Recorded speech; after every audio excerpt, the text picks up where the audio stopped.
आम आदमी पर महंगाई की मार चारों तरफ से पड़ रही है। इसी बीच में एक ऐसी खबर सामने आई है जिसने लोगों की चिंता में और ज्यादा इजाफा कर दिया है।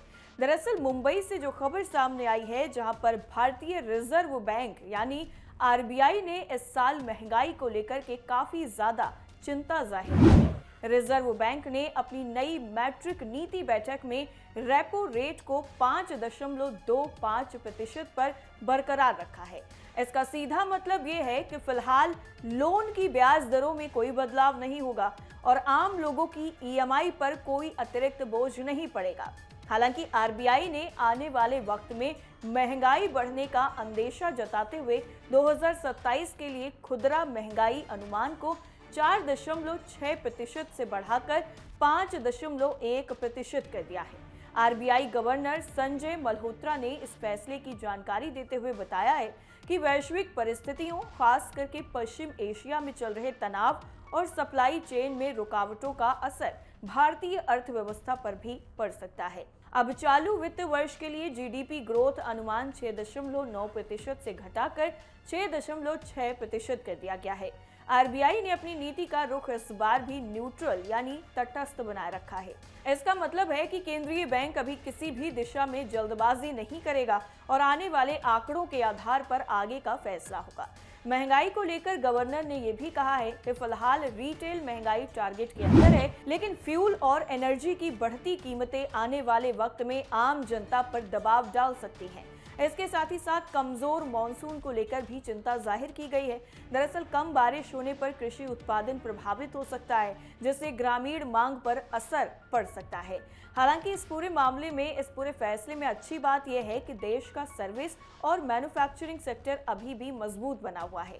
जीएसटी सुधार और स्थिर रोजगार की वजह से शहरी मांग को सपोर्ट मिल रहा है।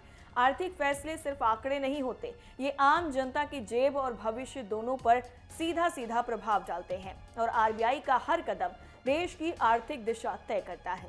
आरबीआई ने विदेशी निवेश को बढ़ावा देने के लिए भी कुछ नए कदम उठाए हैं। सरकारी सिक्योरिटीज में निवेश के लिए FAR यानी फुल्ली एक्सेसिबल रूट का दायरा बढ़ा दिया गया है। इसके साथ ही अब इसमें 15 से 30 और 40 साल की अवधि वाले बॉन्ड भी शामिल होंगे।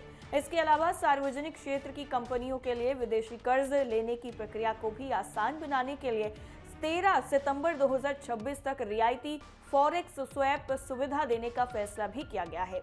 आपको बता दें कि आरबीआई की मैट्रिक नीति कमेटी में कुल 6 सदस्य होते हैं, जिनमें 3 आरबीआई से और 3 केंद्र सरकार की तरफ से नियुक्त किए जाते हैं। ये बैठक हर 2 महीने में होती है और पूरे साल में कुल 6 बैठकें आयोजित की जाती हैं। इस बैठक का मुख्य उद्देश्य देश की अर्थव्यवस्था को संतुलित रखना होता है, कभी महंगाई को कंट्रोल करना और कभी आर्थिक विकास को बढ़ावा देना। क्या होता है रेपो रेट? अब आप ये भी समझ लीजिए कि आखिर ये रेपो रेट होता क्या है। दरअसल रेपो रेट वो दर होती है जिस पर आरबीआई बैंकों को लोन देता है। अगर ये रेट कम होता है तो बैंक सस्ता कर्ज लेते हैं और ग्राहकों को भी कम ब्याज पर लोन मिलता है। जब महंगाई बढ़ती है तो आरबीआई रेपो रेट बढ़ा करके बाजार में पैसे की सप्लाई कम करता है, जिससे डिमांड घटती है और महंगाई पर नियंत्रण पाया जाता है। इसके उलट जब अर्थव्यवस्था धीमी होती है तो आरबीआई रेपो रेट घटाकर बाजार में पैसा बढ़ाता है ताकि विकास को गति मिल सके। फिलहाल आरबीआई का यह फैसला ये सीधे तौर पर संकेत देता है कि आने वाले वक्त में महंगाई और विकास दोनों के बीच में संतुलन बनाए रखना एक बड़ी चुनौती मानी जाने वाली है। इस पूरी खबर पर आपकी राय क्या है, हमें जरूर बताइए। फिलहाल के लिए इतना ही। नमस्कार।